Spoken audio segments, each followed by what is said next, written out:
السلام علیکم ورحمۃ اللہ وبرکاتہ۔ الحمد للہ الحنان المنان الذي خلق الانسان وعلمه البیان والصلاة والسلام على رسوله سید الانس والجان وعلى آلہ واصحابہ ذوی الخیر والاحسان، اما بعد فاعوذ باللہ من الشیطان الرجیم، بسم اللہ الرحمن الرحیم۔ ان الدین عند اللہ الاسلام، صدق اللہ مولانا العظیم۔ بارگاہ رسالت مآب صلی اللہ علیہ وسلم میں درود پاک کا ہدیہ پیش کریں۔ اللہم صلی علی سیدنا و مولانا محمد معدن الجود والکرم وآلہ واصحابہ الکرام وابنہ الکریم وبارک وسلم صلاۃ دائمۃ سرمدا ابدا۔ ایک عرب نے آدمی کا بول بالا کر دیا، خاک کے ذروں کو ہمدوش ثریا کر دیا۔ خود نہ تھے جو راہ پر اوروں کے ہادی بن گئے، کیا نظر تھی جس نے مردوں کو مسیحا کر دیا۔ آج سے میرے عزیزو ہمیں تاریخ اسلام سننی ہے۔ اسلام کی نشو و نما اور اس کی ترویج و اشاعت اس دن سے ہی شروع ہو چکی ہے جس دن سب سے پہلے انسان آدم علیہ السلام نے اس روئے زمین پر قدم رکھا ہے۔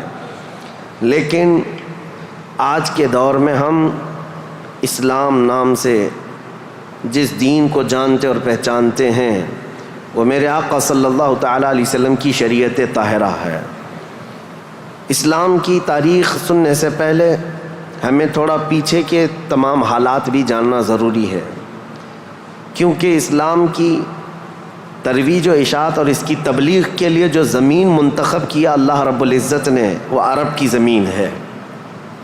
عرب دنیا کے جغرافیہ میں کیا حیثیت رکھتا ہے، اس کی سچویشن جو ہے وہ کتنی امپورٹنٹ ہے، وہ سمجھنا ضروری ہے۔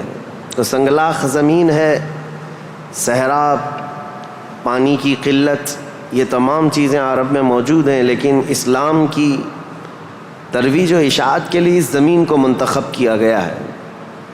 پہلی بات تو اگر میں اس تاریخ کی ابتدا کے لیے کہوں تو ظاہر سی بات ہے، کل ہم نے عرض کیا اسلام آدم علیہ السلام سے چلا، لیکن عرب کی سرزمین پر یہ دین ابراہیمی کے نام سے آیا۔ سب سے پہلے سیدنا ابراہیم خلیل اللہ علیہ الصلاۃ والتسلیم، اس وقت اللہ تبارک و تعالیٰ نے آپ کو مبعوث فرمایا جب دنیا میں کفر و شرک اور گمراہی و ضلالت پھیل چکی تھی، لوگوں میں کثرت سے اپنی عبادت کروانے کا رواج ہو چکا تھا۔ جیسے کہ نمرود کا زمانہ تھا، وہ طاقت و قوت کے بل بوتے اپنی عبادت کرنے پر لوگوں کو مجبور کرتا۔ اس دور میں سیدنا ابراہیم علیہ السلام تشریف لائے عراق بابل کے شہر میں، عراق کا ایک شہر بابل میں، اور وہاں سے آپ نے نور ہدایت کو منور کیا، ایک خدائے واحد کی عبادت کی طرف لوگوں کو بلایا۔ آپ کی آبادی دشمن ہوئی، خاندان دشمن ہوا، بادشاہ دشمن ہوا، بدلے میں آپ کو آگ میں جھونک دیا گیا۔ آپ وہاں سے نکل کر مصر چلے گئے۔ مصر کی سرزمین کو آپ نے اپنا جائے قیام بنایا، وہیں پر رہنے لگے۔ آپ کی شادی حضرت سارہ سے ہوئی، اولاد نہیں تھی برسوں تک۔ پھر حضرت ابراہیم علیہ الصلاۃ والتسلیم کی مخالفت میں بہت سارے لوگ تھے، حکمران تھے، بادشاہ تھے۔ ایک وقت ایسا آیا کہ مصر کا ایک بادشاہ جو آپ کی مخالفت میں بہت زیادہ آگے تھا، لیکن اللہ تعالیٰ نے اس کے سینے کو نور ہدایت سے روشن کیا، پھر وہ آپ کی عزت و تکریم کیا۔ پھر اس بادشاہ نے اپنی بیٹی ہاجرہ کو ابراہیم علیہ السلام کے ساتھ بیاہ کر دیا۔ شروع سے میں تاریخ میں چل رہا ہوں، سب کو ذہن حاضر رکھنا ضروری ہے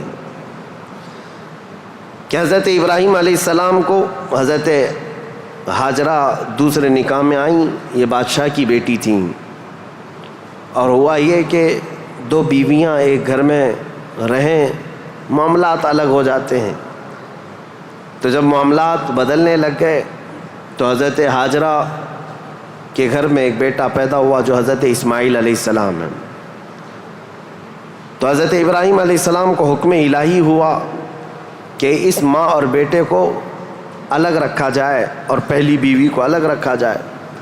تو ابراہیم علیہ السلام حضرت سارہ کو مصر میں ہی چھوڑ دیے اور حضرت ہاجرہ اور حضرت اسماعیل علیہ السلام کو لے کر عرب کی سرزمین میں داخل ہوئے. یہاں سے عرب کی تاریخ شروع ہوتی ہے. عرب کی سرزمین کو آباد کرنے والے پہلے انسان ابراہیم علیہ السلام ہیں. عرب میں بھی ساری زمین کا انتخاب نہیں، عرب کا جو مرکزی علاقہ تھا وہ مکہ مکرمہ تھا. مکہ مکرمہ اور خانہ کعبہ جو آج جہاں پر ہے وہ دنیا کے مرکز میں واقع ہے، سینٹر میں واقع ہے.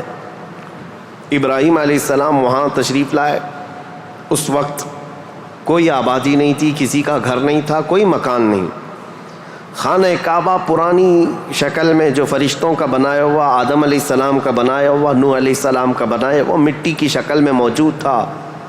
ابراہیم علیہ السلام وہاں پر اپنی بیوی اور اپنے بیٹے کو ایک چھوٹا سا گھر بنا کر دے دیتے ہیں، بغیر چھت کا مکان تھا.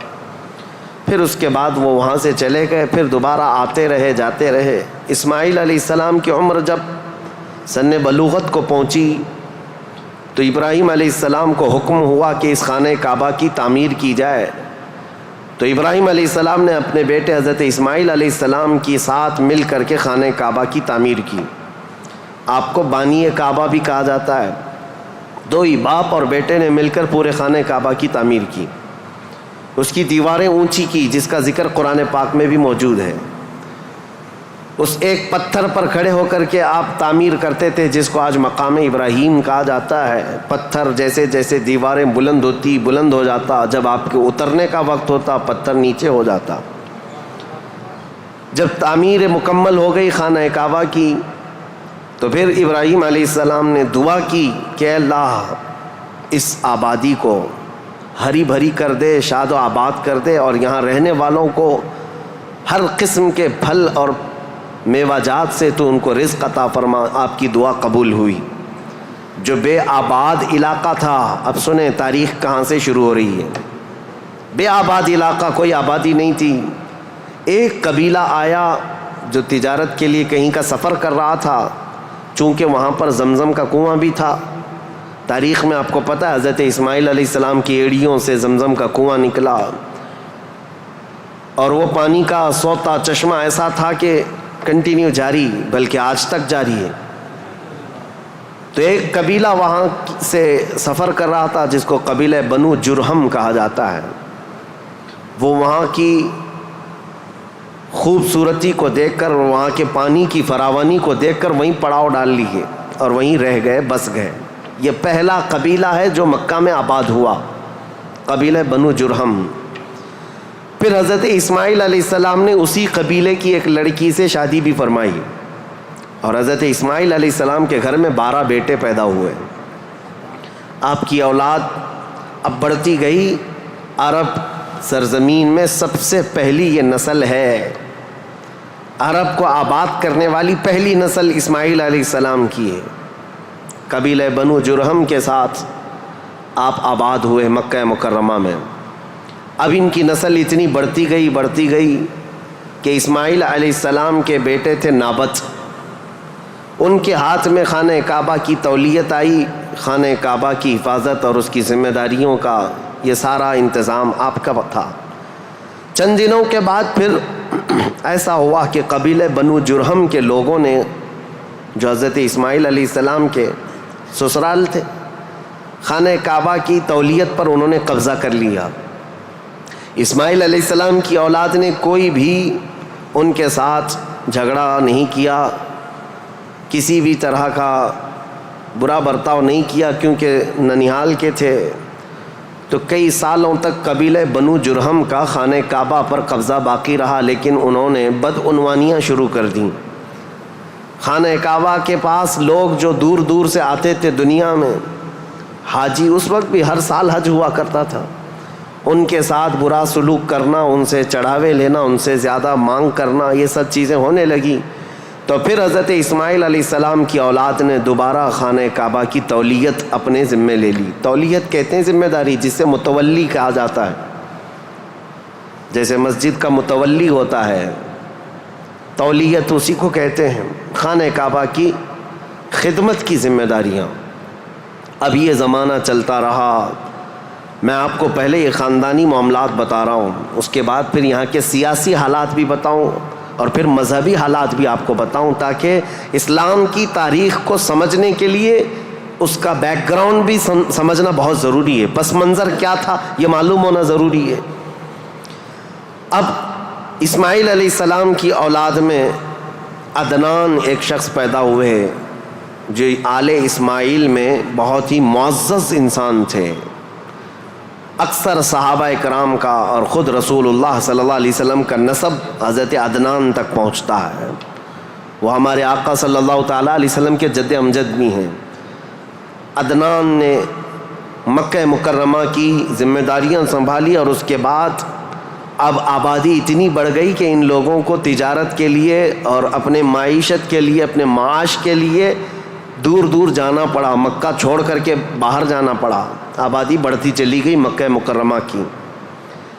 اور اس کے بعد زمانے کے صبح شام گردش لیل و نہار جس کو کہتے ہیں، آتے گئے ایسے کہ آل اسماعیل علیہ السلام کی اولاد کا قبضہ یا ان کی خدمت کا معاملہ خانہ کعبہ پر ڈھیلا پڑتا چلا گیا۔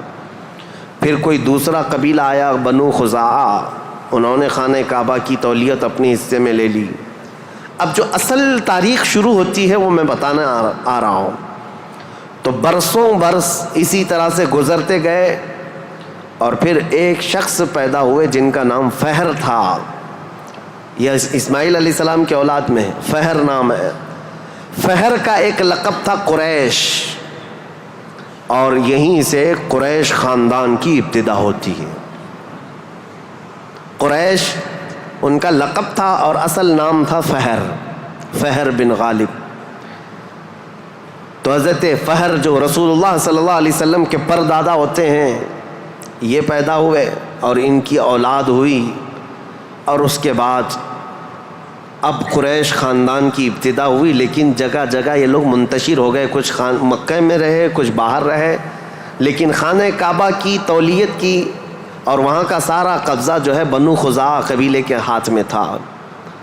پھر زمانہ بدلتا ہوا یہاں تک پہنچا کہ اسماعیل علیہ السلام کی اولاد میں یعنی قریش خاندان میں ایک شخص پیدا ہوئے جن کا نام قصی تھا۔ یہ تاریخ کے بہت اہم آدمی ہیں، بہت اہم ترین شخصیت ہے قصی۔ ساری سیاست عرب کی وہیں جا کر ختم ہوتی ہے۔ قصی ایک کلاب کے بیٹے تھے، لیکن ایسا ہوا کہ باپ کا انتقال جلدی ہو گیا۔ قصی جو ہے بنو عزرا قبیلے میں ہی پرورش پائے اپنے ننیال میں۔ جوان ہوئے تو آپ کو بتایا گیا کہ تمہارا خاندان تو اسماعیل علیہ السلام کا خاندان ہے اور خانہ کعبہ کے وہ ذمہ دار رہے ہیں، متولی رہے ہیں۔ تو وہ اپنے ننیال کو چھوڑ کر کے جب مکہ آئے تو قصی یہ جوان تھے، بھرے جوان تھے۔ آتے ساتھ ان کے اندر وہ ہنر تھا، پیشانی میں وہ چمک تھی کہ جو دیکھتا دیکھتا رہ جاتا۔ ظاہر سی بات ہے وہ چمک کسی اور کی نہیں تھی، وہ نور مصطفیٰ کی تھی۔ قصی نے آتے ساتھ ہی لوگوں کو اپنی طرف مائل کر لیا، لوگ جوق در جوق قصی کے گرویدہ ہو گئے۔ پھر قصی نے سارے قریش کو جو ادھر ادھر منتشر تھے سب کو مکہ میں جمع کر دیا، اور بنو خزاعہ قبیلے کے ہاتھ میں جو خانہ کعبہ کی تولیت تھی اس کو حاصل کر لیا۔ اب دوبارہ حاصل کرنے کے بعد اب تک مکہ مکرمہ میں یا خانہ کعبہ کی خدمت اور حرم میں جو معاملات چلتے تھے وہ یوں ہی چلتے تھے۔ جو ذمہ دار ہے اس نے جو دیکھ لیا وہ کر لیا، لیکن قصی نے باضابطہ ڈپارٹمنٹ بنائے، شعبے بنائے، حکومت کا اسٹیبلشمنٹ جس کا طرح ہوتا ہے پورا انہوں نے بنایا۔ انہوں نے ذمہ داریاں بانٹیں، سقایا، رفادہ، سدانہ، یہ سب نام رکھے گئے ہیں، یعنی انہوں نے شعبے ایسے بانٹ دیے، ڈپارٹمنٹ تبدیل کر دیے گئے کہ یعنی کئی قبیلوں کو جمع کیا مکہ میں اور کہا جب کبھی کہیں جانے کی ذمہ داری ہوگی، جھنڈا اٹھانے کی ذمہ داری، وہ ایک بہت اہم ذمہ داری ہوتی تھی، وہ ایک قبیلے کو سونپ دیا۔ اور ہر سال جو حاجی آتے ہیں مینا میں ان کو پانی پلانا اور کھانا کھلانا، اس کو سقایا کہا جاتا تھا، وہ ایک قبیلے کی ذمہ داری دے دی گئی، سقایا، یہ ڈپارٹمنٹ پوری منسٹری ہو گئی۔ اور اس کے بعد رفادہ، یہ ایک ذمہ داری ہے جو حاجی آیا کرتے ان کو پیسوں کی ضرورت ہوتی، کہیں دور دراز سے سفر سے آئے ہوتے ان کی مالی مدد کی ضرورت ہوتی، وہ ایک خاندان کے ہاتھ میں دے دیا گیا۔ یہ رفادہ ایک منسٹری کا نام ہے، وہ اس منسٹری کے ذمہ دار ایک قبیلے کو بنایا۔ پھر اس کے بعد سدانہ، خانہ کعبہ کی حفاظت، اس کے غلاف کو تبدیل کرنا، اس کی چابی کی ذمہ داری، اس کو کھولنا بند کرنا، اس کی صفائی کرنا، وہ بھی ایک قبیلے کے ذمے میں دے دیا۔ وہ باضابطہ ایک منسٹری بنائی گئی، ایک وزارت تھی، اور اس کے علاوہ تقریباً انہوں نے 26 منسٹریاں بنائی تھیں، شعبے بنائے تھے۔ کون؟ حضرت قصی۔ یہ دنیا میں سب سے پہلے اس طرح شعبے جات کو تقسیم کر کے، جیسے ایک جمہوری نظام ہوتا ہے، ایک ڈیموکریسی نظام ہوتا ہے، اس طرح سے آپ نے بنایا۔ اور حضرت قصی کی یہ مہارت تھی کہ پورے عرب میں آپ کا، بلکہ ہر جگہ آپ کا چرچا ہونے لگا۔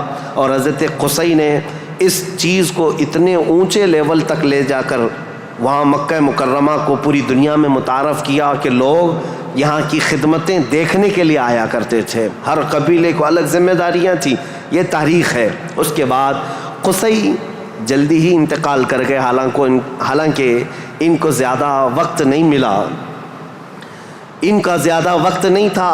ان کی شادی ہوئی، شادی ہونے کے بعد ان کے گھر جو بیٹے پیدا ہوئے ہیں وہ 2 بیٹے تھے، ایک عبد الدار اور ایک عبد مناف۔ قصی نے اپنی ساری ذمہ داریاں، اپنی جانشینی عبد مناف کو دے دیا۔ عبد مناف یہ بہت ہی پاکیزہ اخلاق کے انسان تھے اور لوگوں میں بہت ہی معزز تھے، مکرم تھے۔ عبد مناف کے ذمے میں جو کام آئے تھے وہ جس طرح ان کے باپ قصی نے بانٹے تھے۔ اس کے بعد عبد مناف کے بیٹے پیدا ہوئے جو عرب قبیلوں میں نہیں، قریش خاندان میں سب سے افضل انسان سمجھے جاتے تھے، وہ حضرت ہاشم ہیں۔ ہاشم، ان کا لقب ہاشم اس لیے تھا کہ یہ اتنے فیاض تھے، اتنے سخی تھے کہ اپنا مال کا اکثر حصہ پورا حاجیوں کو کھلانے میں تقسیم کرتے تھے۔ ایک بار عرب میں قحط پڑ گیا تھا، لوگ بھوکے تھے اور لوگوں کے پاس مال و دولت کی کمی بہت زیادہ آ گئی، تو حضرت ہاشم نے سال بھر روٹیوں کے ٹکڑے کر کے ان کو شوربے میں ڈبو کر لوگوں کو پیٹ بھر کر کھلاتے تھے، اس لیے آپ کا لقب ہاشم ہوا۔ ہاشم اس ذمہ داری کو اس طرح سے سنبھالتے ہیں کہ خانہ کعبہ کی تولیت وغیرہ عبد الدار کے پاس تھی۔ سقایہ، رفادہ، جس کو میں ابھی نام دے کر کے جو منسٹریاں بتایا کہ یہ الگ الگ قبیلوں کے ذمے تھی، تو عبد الدار جو ایک ان کے پردادا کے ہی خاندان میں لوگ تھے، انہوں نے بدعنوانیاں شروع کی تھیں، ٹیکس لگایا، حاجیوں سے پیسہ لیا، یہ تمام چیزیں ہونے کی وجہ سے حضرت ہاشم نے وہ ذمہ داریاں بھی اپنے ہاتھ میں لے لیں۔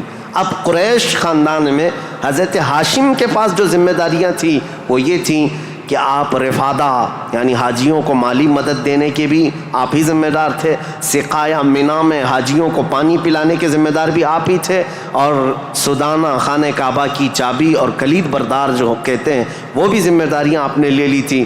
اتنا ہی نہیں، ندوہ ایک وہاں کی ایسی بیٹھک کا نام ہے جو عدالت بھی ہے، پارلیمنٹ بھی ہے، مشورے کی جگہ ہے، جہاں سب کے فیصلے کیے جاتے تھے، وہ بھی حضرت ہاشم کے ذمے میں تھی۔ حضرت ہاشم، ان کا بھی معاملہ ایسا ہوا کہ انہوں نے شادی فرمائی اور ان کے ہاں ایک ہی بیٹا پیدا ہوا جن کا نام شیبہ تھا۔ حضرت ہاشم کے گھر ایک بیٹا پیدا ہوا شیبہ، اور اس کے بعد حضرت ہاشم کا انتقال ہو گیا۔ شیبہ بچپن میں ہی اپنے باپ سے محروم ہوئے، اور ان کے چچا تھے مطلب، جن کا نام تھا، ہاشم کے بھائی، سگے بھائی تھے۔ مطلب نے یہ شیبہ کو گود لے لیا اور پرورش کی، اور اتنی اچھی پرورش کی کہ لوگ جو ہے شیبہ کو ان کے اصلی نام کی بجائے مطلب کا غلام یا مطلب کا بیٹا کہتے ہوئے عبد المطلب ہی کہنے لگ گئے۔ یہ عبد المطلب میرے آقا صلی اللہ تعالیٰ علیہ وسلم کے سگے دادا ہیں، عبد المطلب، ان کا اصل نام شیبہ ہے۔ اب یہ خانہ کعبہ کی تولیت کی ذمہ داری سب سے لمبے عرصے تک سنبھالنے والے یہی ہیں، کافی لمبا ٹائم ان کو ملا۔ عبد المطلب کے زمانے میں ہی وہ اصحاب فیل کا واقعہ پیش آیا، جو ابرہہ بادشاہ خانہ کعبہ کو ڈھانے آیا تھا، یہ حضرت عبد المطلب کے زمانے میں پیش آیا۔ حضرت عبد المطلب کے بھی تقریباً کافی اولاد ہوئیں، بیٹے ہوئے 12 کے قریب ان کی بھی اولاد ہوئیں. آپ نے ایک منت مانی تھی کہ اگر میں اپنے سارے بچوں کو جوانی کے حالت میں دیکھ لوں تو ان میں سے ایک بیٹا اللہ کی راہ میں قربان کر دوں گا. جب سارے بچے آپ کے جوان ہو گئے تو حضرت عبد المطلب خانہ کعبہ کے پاس گئے اور اس کے بعد آپ نے قرعہ اندازی کی اپنے بیٹوں کے نام نکال کر کے کہ کس بیٹے کا نام نکلے گا جس کو قربان کیا جائے. تو آپ نے جب قرعہ اندازی کی تو آپ کے چھوٹے بیٹے حضرت عبداللہ کا نام نکلا. قربانی کے لیے حضرت عبداللہ کا نام نکلا. حضرت عبد المطلب کے وہ سب سے زیادہ محبوب تھے، نور نظر تھے. آپ نے سارے لوگوں سے مخاطب ہو کر کے کہا کہ اس مسئلے کو کیسے حل کریں. تو سارے لوگوں نے کہا کہ اللہ رب العزت کے معاملات اللہ کے حوالے اس کو چھوڑ دو. پھر آپ نے خواب میں دیکھا کہ اس کا معاملہ ایسا ہے کہ اپنے اس نور نظر محبوب بیٹے کی قربانی کی بجائے ان کی جگہ 100 اونٹ قربان کر دیے جائیں. تو 100 اونٹ قربان ہوں گے لیکن آپ کے بیٹے کی قربانی بھی مان لی جائے گی کہ آپ نے بیٹے کو بھی قربان کیا. آپ نے حضرت عبداللہ کی جگہ پر 100 اونٹ قربان کیے. اسی لیے تو میرے آقا صلی اللہ علیہ وسلم نے ایک حدیث میں فرمایا ہے انا ابن الذبیحین، اے لوگوں میں 2 ذبیحوں کا بیٹا ہوں. ایک ذبیح اسماعیل علیہ السلام ہے، دوسرے ذبیح میرے باپ عبداللہ ہیں. یہ رسول اللہ صلی اللہ علیہ وسلم نے فرمایا کہ اب یہ حضرت شیبہ عبد المطلب، حضرت عبد المطلب جو خانہ کعبہ کی تولیت کو سنبھالتے رہے، یہ تاریخ یہاں تک آئی. آل اسماعیل ہیں، یہ اسماعیل علیہ السلام کی اولاد. تاریخ کو میں نے شروع کیا تھا حضرت ابراہیم علیہ السلام سے. پھر اب حضرت عبد المطلب رضی اللہ تعالیٰ عنہ خانہ کعبہ کی تولیت سنبھالتے رہے اور اس کے بعد اپنے سارے بیٹوں کی شادیاں کیں. ان میں اپنے چھوٹے بیٹے حضرت عبداللہ کی شادی آپ نے کہ ایک قبیلہ جو مدینہ طیبہ میں آباد تھا وہب بن عبد مناف کا، ان کی بیٹی حضرت آمنہ سے کی، جو سب سے معزز قبیلے کی خاتون تھیں، پاکیزہ تھیں، طیبہ تھیں، طاہرہ تھیں. رسول پاک صلی اللہ تعالیٰ علیہ وسلم کے والد ماجد عبداللہ نے حضرت آمنہ سے شادی کی. یہ شادی بھی بڑی مشہور شادی ہوئی کیونکہ حضرت عبداللہ کو کئی عورتیں دیکھتی تھیں اور شادی کی خواہش رکھتی تھیں. مکہ میں کئی لوگوں نے پیغامات دیے تھے اور اس کے بعد جب حضرت آمنہ سے انہوں نے شادی کی تو ایک خاتون ہے جو حضرت عبداللہ کی شادی کے لیے بہت کوشش میں لگی تھی. انہوں نے حضرت عبداللہ کو دیکھا اور اس کے بعد کہا شادی کے بعد تمہاری پیشانی پر کوئی چیز چمکتی تھی وہ اب نظر نہیں آتی ہے، پہلے میں دیکھا کرتی تھی، جس پر میں گرویدہ تھی میرے عزیز تو وہ چمک اور وہ نور کوئی اور نہیں میرے مصطفیٰ کا نور نبوت تھا جو آدم علیہ السلام سے چلتا ہوا آیا ہے اور ان کے باپ حضرت عبداللہ تک آیا. پھر حضرت عبداللہ حضرت آمنہ سے نکاح کر کے رہ رہے تھے اور تجارت کی غرض سے آپ حضرت عبداللہ ملک شام کی طرف جا رہے تھے. درمیان میں جو یثرب علاقہ تھا آج کا وہ مدینۃ المنورہ ہے، وہاں حضرت عبداللہ کو کچھ بیماریاں ایسی لگ گئیں کیونکہ یثرب جو علاقہ ہے اس کو پہلے بیماریوں کا گڑھ کہا جاتا تھا، وہاں جو جاتا بیمار ہو جاتا تھا. اس وقت انہوں نے وہاں کا سفر کیا تھا اور بیماریاں لگ گئی اور آنے سے پہلے آپ کا انتقال ہو گیا. عبداللہ کا انتقال ہو گیا حضرت عبداللہ کا. اور پھر چند ماہ گزرے تھے، 6 مہینے کے بعد پورے عالم میں جو ایک عجیب کیفیت طاری تھی. عرب کی یہ تاریخ میں آپ کو بتا رہا ہوں کہ یہاں پر اب حالات کیا تھے. حضرت آمنہ کے گھر رسول پاک صلی اللہ تعالیٰ علیہ وسلم حمل سے ہیں، لیکن اس سے پہلے میں اب پس منظر بتاتا ہوں، بیک گراؤنڈ بتاتا ہوں دنیا میں کیا چل رہا تھا اس وقت، حالات کیسے تھے. اس کو میں ڈیوائیڈ کر کے اگر بتاؤں سیاسی حالات اور مذہبی حالات. سیاسی حالات میں یعنی پالیٹکس کے اعتبار سے دیکھا جائے تو حکومت اور تسلط قبضہ زیادہ کس کا تھا. اس دور میں سب سے بڑی 2 حکومتیں تھیں، ایک پرشین امپائر اور ایک رومن امپائر. روم کی حکومت اور فارس کی حکومت، ان دونوں کا بہت بڑا اثر و رسوخ تھا. پوری دنیا کی بات کر رہا ہوں، یہ سپر پاور طاقتیں تھیں. عرب میں بعض لوگ پرشین امپائر کے انڈر میں کام کرتے تھے، بعض لوگ رومن امپائر کے انڈر میں کام کرتے تھے. مذہب کے اعتبار سے ہم بعد میں بات کرتے ہیں. اب یہ حالات تھے کہ حکومت اور تسلط، قبضہ، سیاسی اثر و رسوخ سب سے زیادہ یہ 2 حکومتوں کا تھا جس کی وجہ سے آئے دن نئی نئی جنگیں ہوتی تھیں. رومن ایمپائر یہ چاہتی تھی کہ دنیا پورا قبضہ کر لیں، پرشین ایمپائر یہ چاہتے تھے کہ پوری دنیا ہم قبضہ کر لیں. اس آڑ میں دو سپر پاور کے ٹکراؤ میں پوری دنیا میں جنگیں روز روز چلتی رہتی تھیں. یہ حالات تھے سیاسی. عرب لوگوں کی خود کی کوئی حکومت نہیں تھی، ان کی خود کی کوئی حکومت نہیں تھی، لیکن وہی مکہ مکرمہ سے جو ان کے خاندانی حالات کی سرداری چلتی تھی بس. لیکن دنیاوی حکومت کے اعتبار سے یہ لوگ پرشین ایمپائر کے انڈر میں کام کرتے تھے یا پھر رومن ایمپائر کے انڈر میں کام کرتے تھے. یہ دو طرح کی حکومتیں چل رہی تھیں. اب مذہبی حالات کے اعتبار سے دیکھا جائے تو میں 4 حصوں میں تقسیم کرتا ہوں پوری دنیا کو. 4 حصوں میں فارس، جس کو آج پرشیا کہیں آپ، ایران جو آج کے دور کا ہے، اس کی سرحدیں اور بھی بڑی تھیں، بلند تھیں. پرشیا یا جس کو اس وقت پرشین ایمپائر کہا جاتا ہے. مذہبی حالات کیا تھے ان کے؟ مذہبی حالات اتنے خطرناک تھے کہ ان کے ہاں شروع سے کبھی ایک خدا کا تصور آیا ہی نہیں. یہ شرک میں ہی مبتلا رہی قوم ہے. ہمیشہ بتوں کی، ہمیشہ آگ کی پرستش کرنے میں سب سے زیادہ مشہور قوم ہے یہ پرشیا کے لوگ، یعنی فارس کے لوگ. آگ کی پوجا میں ان کا کوئی نام ثانی نہیں تھا. 1000 سال تک ایک آگ کو بجھنے نہیں دیتے تھے لوگ. اس طرح کئی بت کدے تھے، کئی آتش کدے تھے. یہ فارس کے علاقے میں یہ حالات تھے کہ ایک خدا کا تو تصور ہی نہیں تھا، اور غلبہ ایسا تھا کہ جو حاکم ہوتا تھا اس کی عبادت کی جاتی تھی، جو مال والا ہے اس کے سامنے سجدے ہوتے تھے، جس کی طاقت ہے اس کے سامنے جھک جائے. یہ حالات پرشیا کے تھے. اور روما کے حالات کیا تھے؟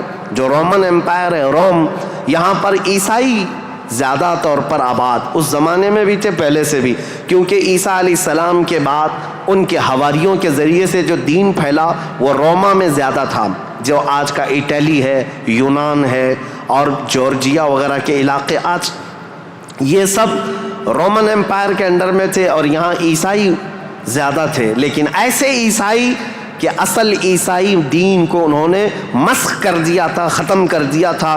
جو دین الہی تھا، اللہ کا دین تھا، عیسیٰ علیہ السلام جو لائے تھے، اس کو انہوں نے اتنا خلط ملط کر دیا تھا کہ عیسیٰ علیہ السلام کے جگہ جگہ مجسمے، اسٹیچو بنائے ہوئے تھے.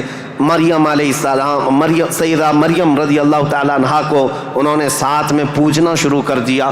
تثلیث کا عقیدہ، ٹرائنیٹی جس کو یہ کہتے ہیں، 3 خداؤں کا تصور ان کے گھر میں رواج پا گیا تھا. پورے روما میں یہی تھا. ایک خدا کی عبادت یہاں بھی ختم تھی. 2 بڑی طاقتوں کے انڈر میں شرک اور بت پرستی اور کفر بہت سر چڑھ کر بول رہا تھا. یہاں اللہ کو پہچاننے والے اور اللہ کی عبادت کرنے والے تقریباً ناپید ہو چکے تھے.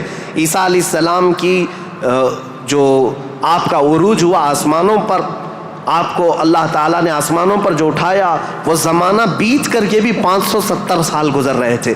ان 570 سالوں میں کوئی نبی نہیں آیا. عیسیٰ علیہ السلام کے بعد سے لے کر 570 سال کا زمانہ، اس کو زمانہ فترت کہا جاتا ہے. زمانہ فترت 2 نبیوں کے بیچ کے زمانے کو کہتے ہیں. اس بیچ میں کوئی نبی نہیں آیا، جس کی وجہ سے حالات اتنے گمبھیر تھے. پرشیا کے حالات میں نے بتایا، جگہ جگہ آگ کی پوجا، آگ کی پوجا، آگ کو ہی طاقتور مانا جاتا. اور روما میں تھا، عیسائی تو تھے لیکن ایسے کہ ٹرائنیٹی کا عقیدہ، مریم بھی خدا ہیں، عیسیٰ بھی خدا ہیں اور وہ بھی خدا ہے. 3 خداؤں کی عبادت.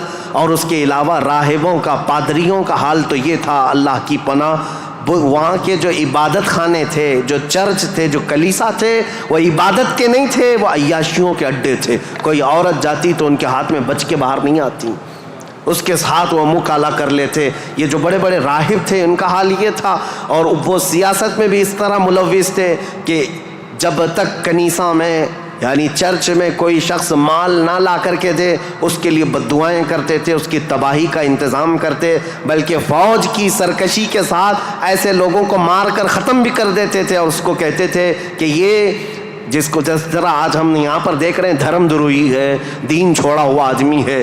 یہ عیسائیوں کا تسلط ایسا تھا، ان کا قبضہ ایسا تھا، پادریوں کا عیاشی کے اڈے بنا دیے گئے تھے. جتنے وہ عبادت خانے تھے، جتنے عبادت خانے تھے وہ عیاشیوں کے اڈے بنے ہوئے تھے. اور ان کے ہاں یہ سب چیزیں عام. جو اخلاق دینے آئے تھے، جو اچھا مزاج دینے آئے تھے، وہی ان کے علماء، ان کے راہب پورے ایسے تسلط کے ساتھ گندگیاں پھیلا چکے تھے. یہ روما کے حالات تھے, پرشیا کے حالات وہ تھے. اب دنیا میں تیسرا ایک بڑا طبقہ جو اپنا اثر رکھتا تھا, اپنا رسوخ رکھتا تھا, وہ ہندوستان کا تھا. ہندوستان جس کو ہم اکھنڈ بھارت کہیں, یہ ہندوستان, اس کی سیمائیں, اس کی سرحدیں اتنی نہیں تھی جو آج کشمیر سے کنیا کماری تک یا گجرات سے لے کر کے بنگال کی کھاڑیوں تک ہے, بلکہ اس کی سیمائیں ایران کی سرحدوں تک پہنچتی تھی. افغان, پاکستان, بنگلہ دیش, نیپال جو آج ایک الگ الگ ریاستوں میں, الگ الگ ملکوں میں تبدیل ہیں, یہ سب ہندوستان کے علاقے ہوا کرتے تھے. ہند اس وقت کے حالات کیا تھے ہندوستان کے, میں اس وقت کی بات کر رہا ہوں. عیسیٰ علیہ السلام کے عروج آسمانی کے 570 سال کے بعد ہندوستان کے حالات بڑے دیگرگوں تھے, کیونکہ یہاں پر بھی شروع سے بت پرستی بہت زیادہ تھی. بلکہ تاریخ نگاروں نے لکھا ہے اس وقت ہندوستان کی آبادی اگر 1 کروڑ تھی تو یہاں کے خدا جو بنائے گئے تھے وہ 2 کروڑ تھے. یعنی انسانوں کی آبادی سے بڑھ کر کے خدا تراشے گئے تھے. ہر قبیلے کا نہیں, ہر خاندان کا نہیں, بلکہ ہر انسان کا 2 خدا, 3 خدا, 4 خدا, جس کی جیسی حیثیت ویسے خدا بنائے ہوئے تھے.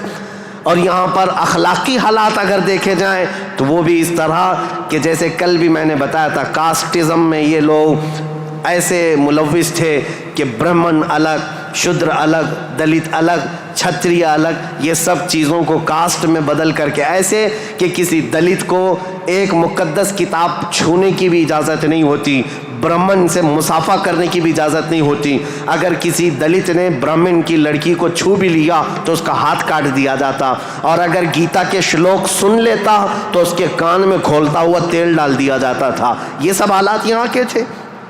یعنی اخلاقی پستی, اخلاقی گراوٹ یہاں پر بھی تھی.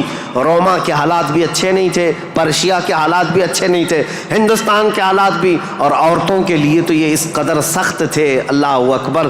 یہاں کسی عورت کا شوہر مر جاتا تو عورتیں ساتھ میں اپنے شوہر کی چتا کے ساتھ آگ لگا لیتی, جس کو ستی کہا جاتا تھا. ستی ایک رسم ہے, تاریخ میں آج بھی موجود ہے. بیوہ عورت کو جینے کا حق نہیں تھا. بیوہ عورت اپنے شوہر کی آگ کے ساتھ خود بھی جل جاتی تھی, وہ چاہے جوان ہو, چاہے 2 مہینے کی دلہن کیوں نہ ہو, اسے جلا دیا جاتا.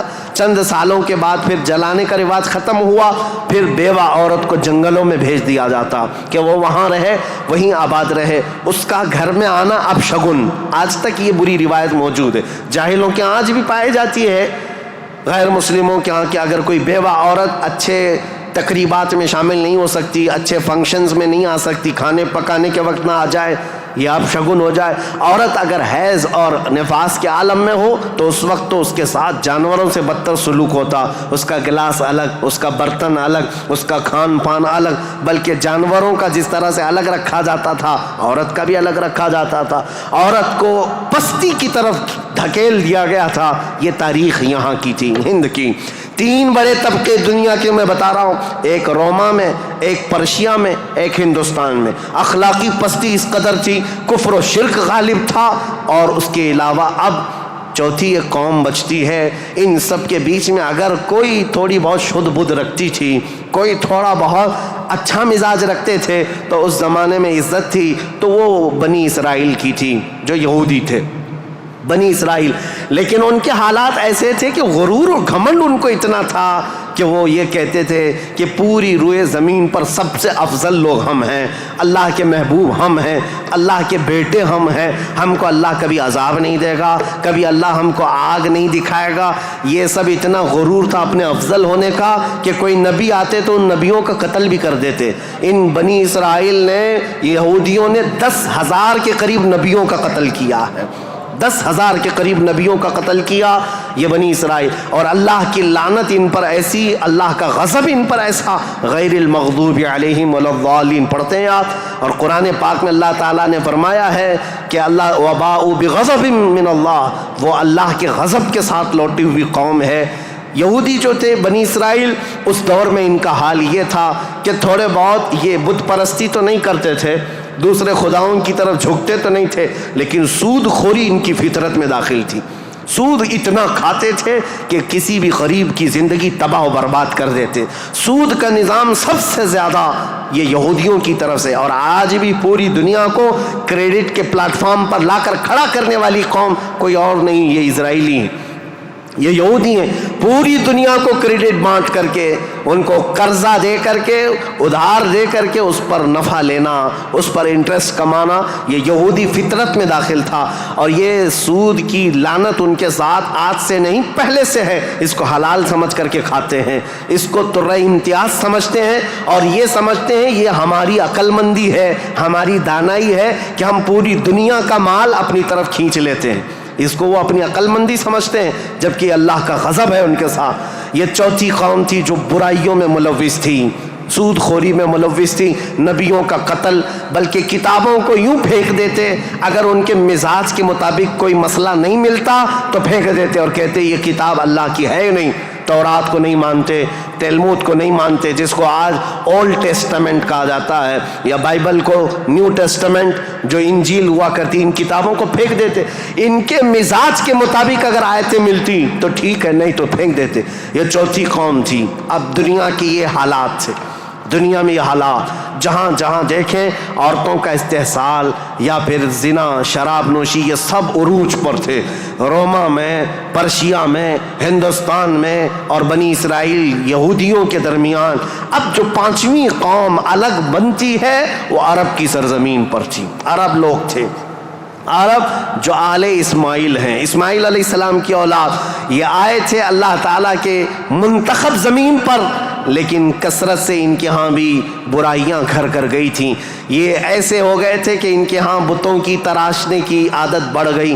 انہوں نے اپنے ہاتھوں سے خدا بنا لیے تھے. خانہ کعبہ جو مرکز تھا وحدانیت کا، اس خانہ کعبہ کے اندر بھی انہوں نے بت رکھ دیے تھے. اور خانہ کعبہ کی چھت پر ایک بت ہوا کرتا تھا جس کا نام حبل تھا، ایک بت تھا جس کا نام عزا تھا. اس کی پوجا کرنا تو حج کے ارکان میں شامل کر دیا تھا، حج کے ارکان میں تھا عزا کی پوجا کرنا.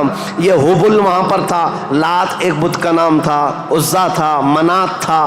یہ سب بتوں کے نام ہیں جو انہوں نے کوئی صفا مروہ پر رکھ دیے تھے، کچھ کو خانہ کعبہ کی چھت پر رکھا تھا، کچھ کو دروازے کے اندر رکھا تھا.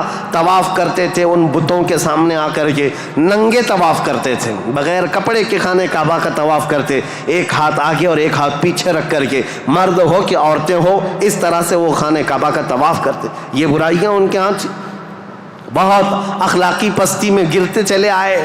اور اس کے بعد یہ بت پرستی اتنے عروج پر ہو گئی، اتنے عروج پر ہو گئی کہ یہ اپنے خداؤں کے چڑھاوے اتنے چڑھاتے تھے. دور دراز سے لوگ آتے تھے تو سال میں ایک مرتبہ ان خداؤں کے نام پر انسانوں کی بلی بھی چڑھتی تھی. کوئی جوان منتخب کر لیا جاتا اور وہ خوشی سے تیار ہوتا، اپنی گردن اس کی رکھ دی جاتی، مینا کی وادی میں اس کو ذبح کر دیا جاتا، کاٹ کر کے اس کا خون بتوں کو لگا دیا جاتا. اور یہ کہتے کہ ہم مقرب ہو رہے ہیں، ہم مکرم ہو رہے ہیں، ہم عزت والے ہو رہے ہیں. یہ تمام چیزیں تھیں.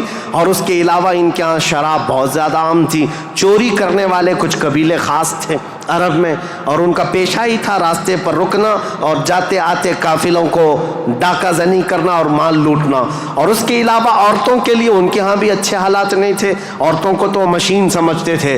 شادی کا کوئی ایک سسٹم نہیں تھا. کوئی مرد چاہے تو 100 رکھ لے، کوئی 50 رکھ لے، کوئی 60 رکھ لے. نہ شادی کا کوئی سسٹم ہے، جتنی عورتیں چاہے وہ رکھ سکتا تھا. اور پھر اس کے علاوہ عورتوں کے ساتھ سارا سلوک تو تھا ہی، لیکن وہ ایسے بدبخت تھے کہ بیٹی کے پیدا ہونے پر ناک بھون سکیڑتے تھے.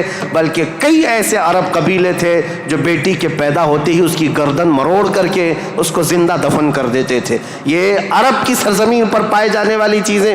شراب کو 60 سال 70 سال پرانی شراب جمع کر کے پینے کو فخر محسوس کرتے. اور جوا ایسے کھیلتے تھے، ایسے کھیلتے، حرم کی سرزمین پر جوا کھیلتے. اور بازی میں کیا کیا لگاتے. بازی میں صرف پیسہ نہیں لگاتے، اپنی عورتیں بھی بازی میں ہار دیتے تھے. کوئی جوے میں کسی کی عورت جیت لیتا، کسی کی بیٹی جیت لیتا، کوئی کسی کی بہن جیت کر کے آتا. یہ قمار بازی، یہ جوا بازی اس قدر عام تھی. میں نے دنیا کے یہ سطحی حالات مختصر انداز میں آپ کے سامنے رکھے. سیاسی حالات میں اثر و رسوخ 2 طاقتوں کا تھا، پرشین امپائر اور رومن امپائر. مذہبی حالات میں الگ الگ تھے. ہندوستان کے حالات کیا تھے اور پرشیا کے، روما کے، اسرائیل کے. اسرائیل اس وقت تھا نہیں، اگرچہ بیت المقدس ان کے ہاتھ میں نہیں تھا، لیکن یہ جگہ جگہ بکھرے ہوئے لوگ تھے یہودی، ان کے حالات بھی اچھے نہیں تھے. عربوں کے حالات بھی اچھے نہیں تھے. یہ اس قدر کفر و شرک کے مینارے بلند تھے. اللہ کہنے والی قوم پوری دنیا میں ڈھونڈنے پر بھی کہیں نہیں تھی. ایک خدا کی عبادت کرنے والی مجموعی طور پر کوئی قوم آباد نہیں تھی. ایک قائد کے اندر، ایک امام کے پیچھے چلنے والی قوم کہیں نہیں تھی.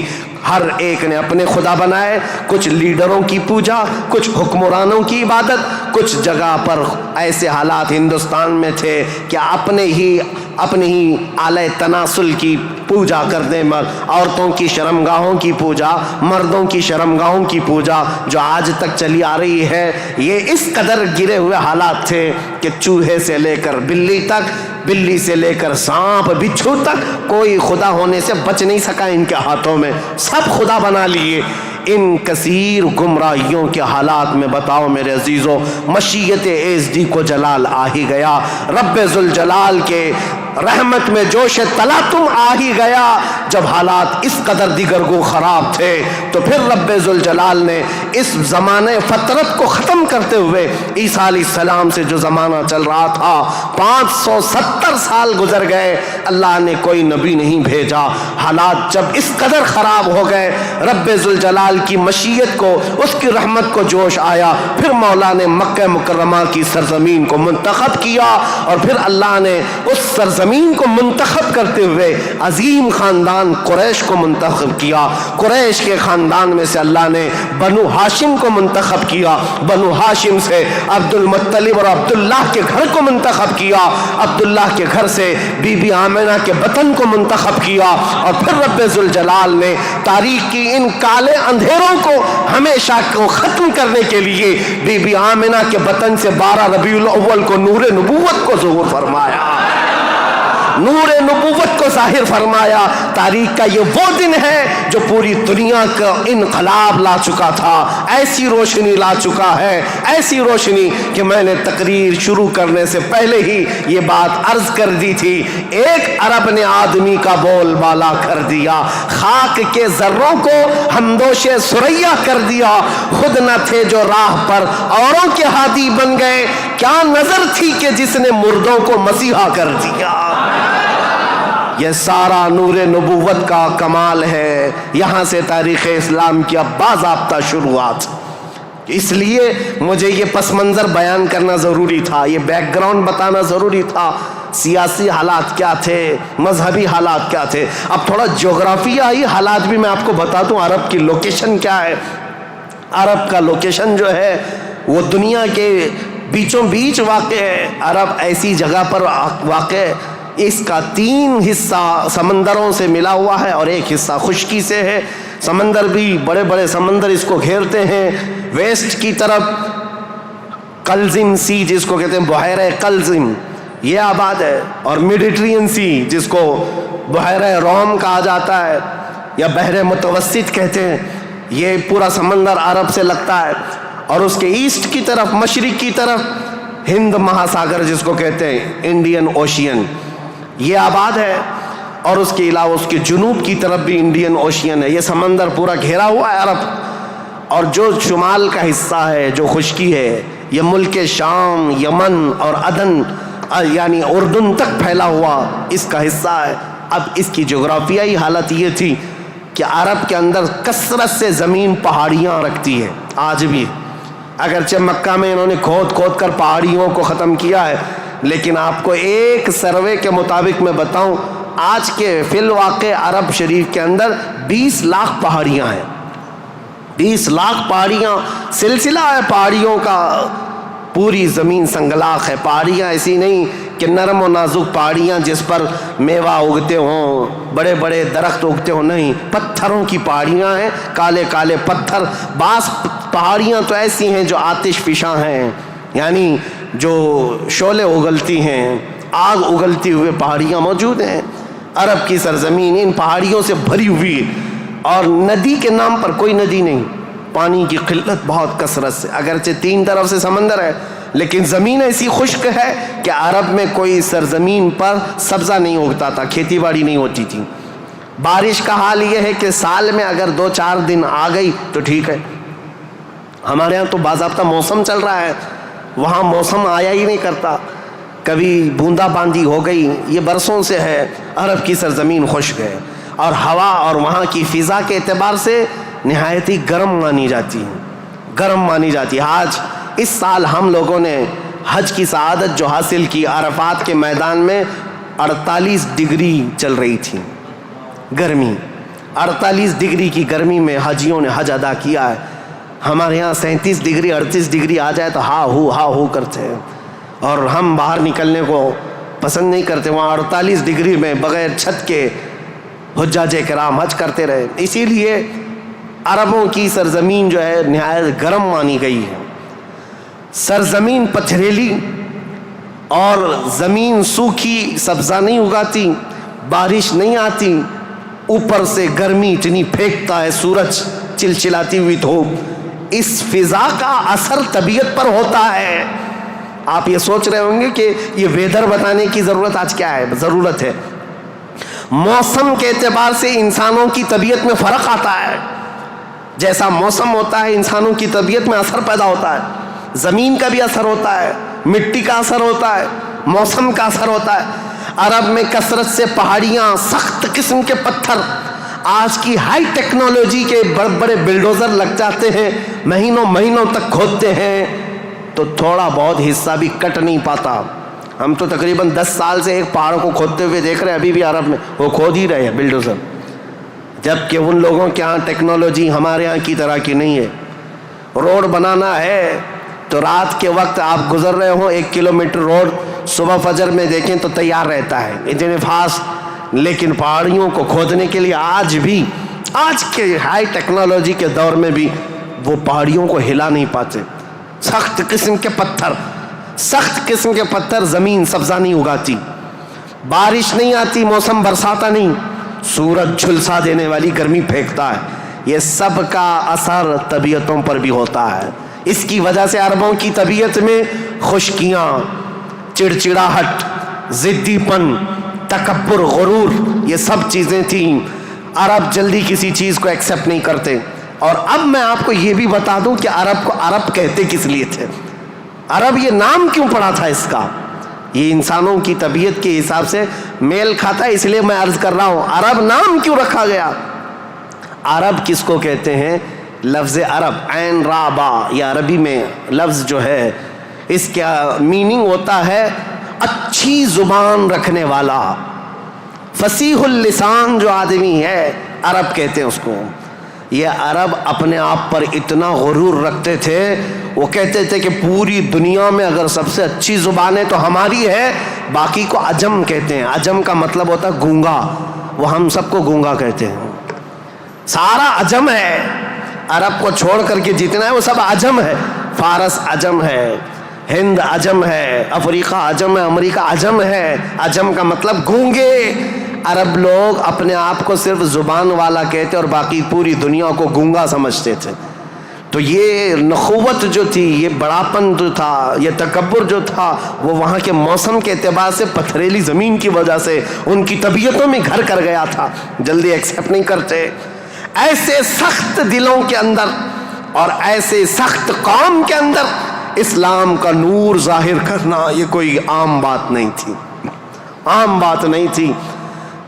اللہ رب العزت کی مصلحت اور اس کی حکمت بالغہ کو دیکھیں، اللہ کریم نے اپنے آخری رسول کے لیے جو زمین منتخب فرمائی وہ افریقہ کی سرزمین نہیں تھی، نہ ہی کوئی ہند کی سرزمین، نہ یورپ کی سرزمین، بلکہ عرب کی سرزمین کو منتخب کیا گیا۔ اس لیے مجھے زمین کا جغرافیہ بتانا ضروری ہے کہ یہ لوکیشن کے اعتبار سے بیچوں بیچ میں آباد ہے، پوری دنیا کا سینٹر کہلاتا ہے، اس لیے کہ یہاں سے روشنی نکلے تو پوری دنیا میں پھیلے، یہاں سے نکلا ہوا ابر ہر زمین پر بارش بن کر کے برسے گا، اور برسا بھی۔ اللہ کریم نے مکہ مکرمہ کی سرزمین کو منتخب فرمایا۔ طبیعتیں کیسی تھی، اکھڑ مزاج لوگ تھے، ان کے درمیان میرے آقا کو پیدا کیا۔ اللہ نے اور رسول کریم صلی اللہ تعالیٰ علیہ وسلم جس دن پیدا ہوئے یہ بی بی آمنہ کا گھر تھا، اور رسول کریم صلی اللہ تعالیٰ علیہ وسلم یتیمی کی حالت میں پیدا ہوئے ہیں، باپ نہیں ہیں، ماں پرورش کرتی رہی۔ عربوں کے رواج کے اعتبار سے دادا کی شفقت بہت زیادہ تھی اپنے پوتے پر، کیونکہ بیٹے عبداللہ بہت محبوب نظر تھے، بڑے پیارے تھے، لیکن جب جوانی میں انتقال کر گئے تو حضرت عبد المطلب کو اس کا بڑا صدمہ تھا کہ میرا سب سے محبوب بیٹا عبداللہ مدینے میں انتقال کر گیا، تو اپنی بہو حضرت آمنہ اپنے پوتے حضور اکرم صلی اللہ تعالیٰ علیہ وسلم کی پرورش میں جی جان لگا دیا، اتنا لگا دیا۔ آپ کو پتہ ہے میرے آقا صلی اللہ تعالیٰ علیہ وسلم کا نام پاک آج کروڑوں مسلمانوں کی آنکھوں کا تارا ہے۔ حضور کا نام جیسے ہی ہم محمد نام لیتے ہیں ہم انگوٹھوں کو چوم کر کے آنکھوں سے لگاتے ہیں۔ یہ نام پاک عام نام نہیں ہے، اس نام پاک کو بزرگان دین تو ایسے تھے کہ حضرت محمود غزنوی کا نام سنا ہے، ان کے خاص وزیر تھے ایاز، ایاز کے بیٹے کا نام تھا محمد۔ محمود جو ہے سلطان محمود اپنے وزیر کے بیٹے محمد کو بہت پیار کرتے تھے۔ ایک دن جو ہے آپ ایاز کے بیٹے کو محمد کہہ کر نہیں بلا رہے ہیں بلکہ کہتے اے ابن ایاز، اے ایاز کے بیٹے ادھر آ جا۔ ایاز نے سن لیا، کہا آج سلطان غضبناک ہوں گے، میرے بیٹے کا نام لے کر کے نہیں پکارا، باپ کے نام سے پکارا ہے۔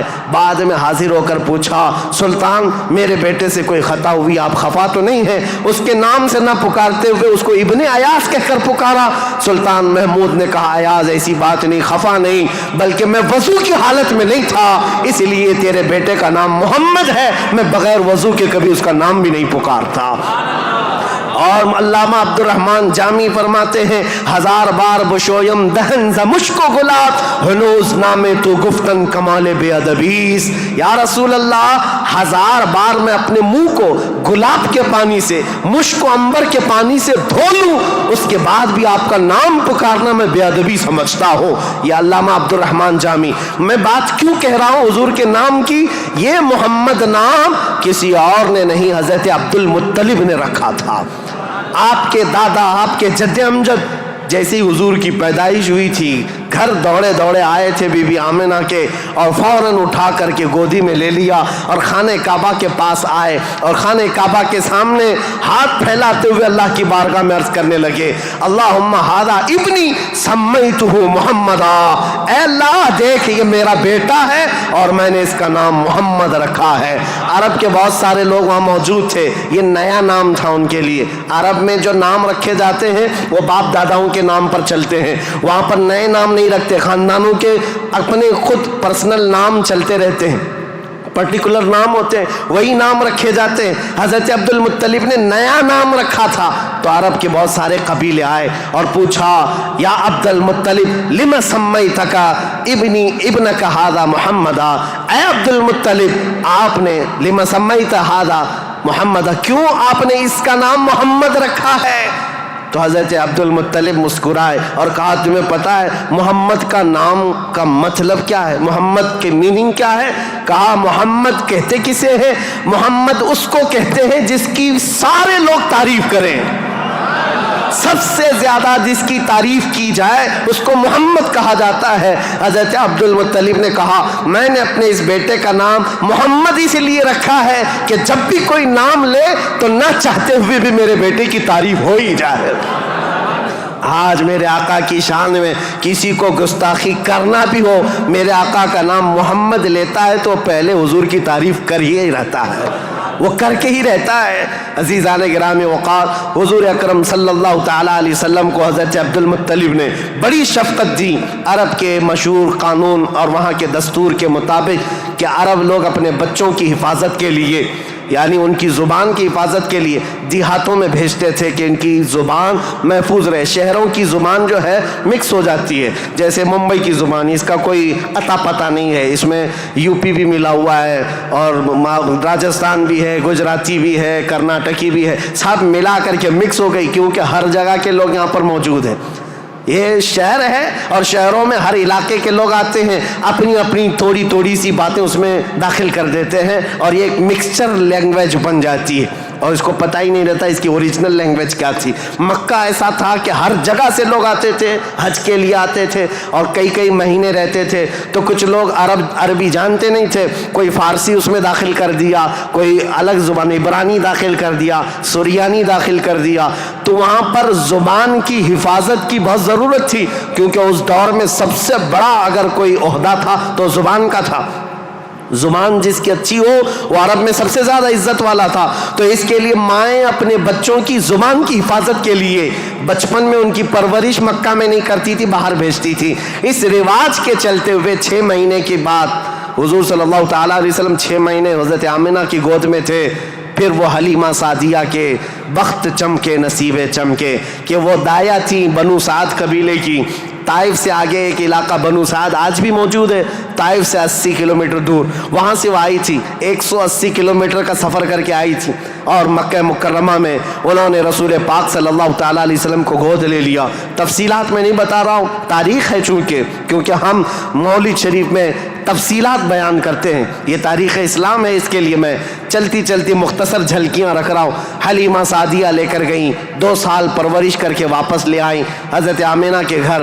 حضرت آمنہ اپنے نور نظر کو لے کر ساتھ رہتی۔ جب حضور کی عمر 6 سال کی ہوئی تھی تو 6 سال کی عمر میں حضرت آمنہ مدینہ نکلی، کیونکہ ان کا ننیحال بھی تھا اور اپنے شوہر حضرت عبداللہ کی قبر بھی وہاں تھی۔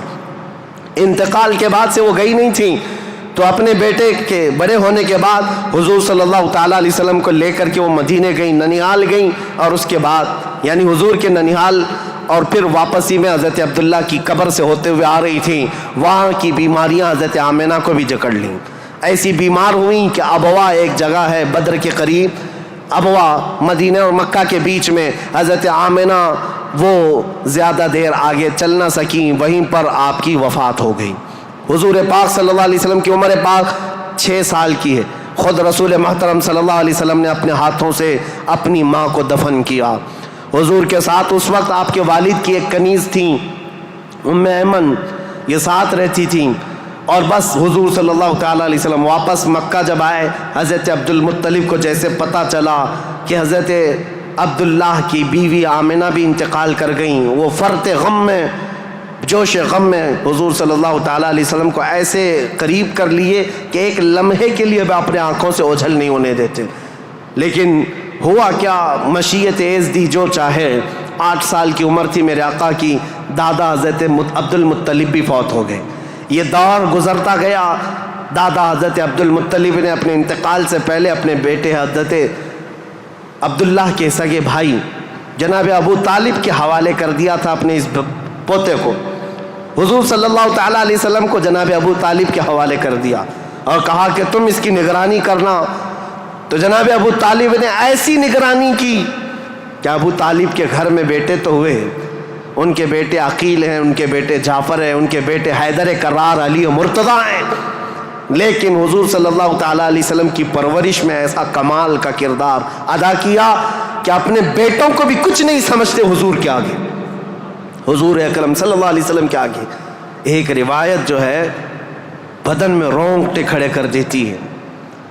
میں آج بھی بحث نہیں کروں گا ایمان ابو طالب کے متعلق، معرکۃ الآراء بحثوں میں سے ہے، ہمارا ٹاپک آج تاریخ اسلام ہے، لیکن ان کی پرورش کا انداز ایسا تھا۔ صرف ایک بات اگر میں بتا دوں، شعب ابی طالب میں جب 3 سال تک مکہ والوں نے حضور صلی اللہ علیہ وسلم کا بائیکاٹ کیا تھا، سوشل بائیکاٹ، کبھی بھی حملہ ہونے کا اندیشہ رہتا تھا کہ لوگ آ کر کے حضور کو قتل نہ کر دیں۔ رات کے وقت، کیونکہ عرب اتنے دشمن تھے رسول پاک صلی اللہ علیہ وسلم کے اعلان نبوت کی بات کر رہا ہوں، یہ روایت بیچ میں عرض کر رہا ہوں، جناب ابو طالب رات کے وقت جب حضور سو جاتے تھے تو ان کو اٹھا کر کے دوسری جگہ سلاتے اور حضور صلی اللہ علیہ وسلم کی جو جگہ خاص تھی، حضور کی جو چادر تھی، اس جگہ اپنے بیٹے کو سلا دیتے تھے، اور یہ کہتے ہماری نیند کے وقت میں اگر کوئی دشمن آ کر حملہ بھی کرے تو محمد پر حملہ نہ ہو، میرے بیٹے پہ حملہ ہو۔ یہ کمال کی شفقت کے ساتھ انہوں نے پرورش کی ہے رسول اللہ صلی اللہ علیہ وسلم۔ جب آپ کی عمر پاک 12 سال کی تھی حضور اکرم صلی اللہ علیہ وسلم کی، جناب ابو طالب کے ساتھ آپ تجارت کے لیے نکلے ملک شام، کیونکہ خاندانی مشغلہ تھا تجارت، ابو طالب ساتھ میں لے کر کے گئے. یہ وہ ٹرننگ پوائنٹ ہے تاریخ کا کہ بیچ راستے میں ایک بحیرہ راہب، ایک عیسائی پادری تھا، جہاں پر یہ قافلہ رکا تھا. بحیرہ راہب نے دیکھ کر کے ہی کہا ھذا سید المرسلین، یہ رسولوں کا سردار آیا ہے. عیسائیوں نے پوچھا تمہیں کیسے پتا؟ کہا میں نے ان کو دیکھا، یہ 12 سال کی عمر کے، جب یہ آ رہے تھے رات کے وقت پہاڑوں کے اوپر سے اتر رہے تھے، میں نے دیکھا کہ سارے پہاڑ سارے جتنے بھی درخت ہیں وہ اس 12 سالہ لڑکے کے لیے سجدے میں گرے ہوئے ہیں. اور میں نے دیکھا کہ دن میں یہ جب چلتے ہیں تو سورج کی روشنی ان پر نہیں پڑتی، بادل کا ایک سایہ ان کے اوپر سایہ بنائے ہوئے چلتا ہے، بادل کا ایک ٹکڑا سایہ بنائے ہوئے چلتا ہے. یہ بحیرہ راہب نے ابو طالب کو بلا کر پوچھا یہ کون ہے؟ کہا میرا بھتیجا ہے. کہا میری ایک بات سن لو، اچھا ہوگا کہ تم ان کو ملک شام مت لے جانا، وہاں یہودی ہیں، وہ ان کے قتل کے در پہ ہو جائیں گے، کیونکہ وہ اس انتظار میں ہیں کہ آخری نبی ان کے خاندان میں پیدا ہوگا. یہ تو تمہارے خاندان کا نصیبہ ہے، اگر تم لے جاؤ گے تو یہودی قتل کر ڈالیں گے، تم یہیں سے ان کو واپس مکہ لے جاؤ. جناب ابو طالب گھبرا گئے، ڈر گئے. کہا کہ میں اپنے اس بھتیجے کو ملک شام نہیں لے جاؤں گا. بیچ راستے سے ہی رسول پاک صلی اللہ تعالیٰ علیہ وسلم کو لے کر وہ مکہ واپس آئے. یہ وہ بشارت تھی، 40 سال کے بعد حضور نے اپنی نبوت کا اعلان فرمایا، لیکن خبریں تو 12 سال سے ہی مشہور ہو چکی تھیں، خبریں ہو چکی تھیں. بحیرہ راہب نے یہ کہا. اس کے بعد حضور پاک صلی اللہ تعالیٰ علیہ وسلم تجارت کو اپناتے رہے. جب آپ کی عمر پاک 25 سال کی تھی تو مکہ مکرمہ کی ایک معزز خاتون، بڑی مالدار خاتون تھی، حضرت خدیجہ، جن کے 2 شوہروں کا انتقال ہو چکا تھا. اب وہ کسی سے شادی کرنے کے موڈ میں کبھی نہیں تھیں، لیکن وہ بڑی مالدار تھیں. انہوں نے اپنا مال تجارت کسی کو دے کر کے انویسٹ کروا کر کے تجارت کرواتی تھیں. جب ان کو پتہ چلا محمد صلی اللہ علیہ وسلم بڑے امانت دار ہیں، بڑے ہی دیانت دار ہیں، تو اپنا مال ان کو دیا اور کہا کہ تم تجارت کرو اور نفع کما کر کے لے آؤ. رسول پاک صلی اللہ علیہ وسلم ان کا مال تجارت لے کر ملک شام گئے اور اتنا نفع ہوا اس مال میں. واپس جب آ رہے تھے تو حضرت خدیجہ کا ایک غلام میسرہ تھا. حضرت خدیجہ نے کہا تھا میسرہ تم ہمیشہ محمد پر نظر رکھنا، دیکھتے رہنا یہ کیسی کیسی تجارت کرتے ہیں، کتنا نفع کرتے ہیں. اسی لیے نہیں کہ خرد برد ہوگا، اس لیے کہ مدد کے طور پر. جب یہ قافلہ واپس مکہ آ رہا تھا، اب پھر ٹرننگ پوائنٹ ہے یہاں پر. حضرت خدیجہ اپنے گھر کے بالا خانے پر بیٹھ کر کے اپنا نفع شدہ قافلہ جو مکہ میں داخل ہو رہا ہے اس کو دیکھنے کے لیے بیٹھی ہوئی تھی. بڑا گھر تھا، بڑا محل تھا.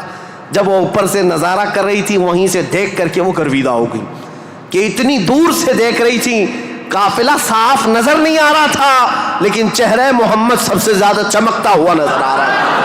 حضرت خدیجہ کہتی ہے میں نے چاند کو بھی اتنا تیزی سے چمکتے نہیں دیکھا جس طرح ملک شام سے یہ لوٹتا ہوا قافلہ محمد کا چمکتا ہوا چہرہ لے کر آ رہا تھا. حضرت خدیجہ کہتی ہیں عجیب حالت تھی، قافلہ تو تجارت کر کے آ رہا ہے، لیکن میں نے دیکھا اس قافلے کے اوپر جو دھوپ کا وقت ہے اس وقت آسمان کا ایک ٹکڑا، بادل کا ایک ٹکڑا سایہ بن کر کے چلتا ہوا آ رہا ہے. جس طرف محمد جا رہا ہے اس طرف وہ ٹکڑا بھی چلتا جا رہا ہے. آگے پیچھے نہ جانے کون سی مخلوق چل رہی تھی. حضرت خدیجہ کا دل یہیں سے بے قرار ہوا. ملک شام سے تجارت کر کے واپس آنے کے بعد، جبکہ حضرت خدیجہ کی 2 شادیاں آلریڈی ہو چکی تھی، انتقال ہو چکے ان کے شوہروں کے، 40 سال کی عمر ہو چکی تھی، شادی کرنے کا کوئی خیال نہیں تھا. لیکن حضور پاک کے چہرے پاک کو دیکھنے کے بعد، ان کی خصوصیات دیکھنے کے بعد، نفع لیتے ہی آپ نے پیغام بھیج دیا محمد صلی اللہ تعالیٰ علیہ وسلم سے. کہا کیا آپ مجھ سے نکاح کرنا چاہیں؟ وہ روح محمد صلی اللہ تعالیٰ علیہ وسلم کی گرویدہ خاتون، ان کا پیغام پہنچتے ہی رسول پاک صلی اللہ تعالیٰ علیہ وسلم نے خود سے قبول نہیں کیا، اپنے چچاؤں اور پھوپھیوں کے درمیان اس مسئلے کو رکھا. جناب ابو طالب تھے، سارے پھوپھیاں اور چچا بیٹھے، ان کے سامنے رکھا کہ حضرت خدیجہ کے پیغام نکاح آیا ہوا ہے. سارے لوگوں نے کہا تمہیں پتہ ہے خدیجہ پورے مکہ میں طاہرہ کے نام سے جانی جاتی ہیں، سب سے پاکیزہ خاتون۔ عزت تو ایسی تھی کہ ادنا سے ادنا آدمی بھی اور اونچا سے اونچا آدمی بھی حضرت خدیجہ کی طرف چہرہ اٹھا کر نہیں دیکھتا، ان کی عزت بڑی تھی۔ کہا کہ اگر محمد تمہارے لیے ان کی طرف سے پیغام آیا ہے تو قبول کر لو۔ رسول پاک صلی اللہ تعالیٰ علیہ وسلم نے جواب بھیجا کہ مجھے بتایا گیا ہے کہ مکہ میں سب سے شریف خاتون اگر کوئی ہے تو وہ خدیجہ کا نام ہے۔ میرے عزیزو، خاتون شریف کیوں نہ ہوگی؟ اس لیے کہ جس کے پیٹ سے پیدا ہونے والی بیٹی فاطمہ الزہرا ہو، سیدہ کائنات ہو، تو پھر ماں کا عالم کیا ہو سکتا ہے؟ اللہ کریم نے یہ انتخاب فرمایا تھا۔ رسول کریم صلی اللہ تعالیٰ علیہ وسلم نے اس نکاح کو دل و جان سے پسند کیا۔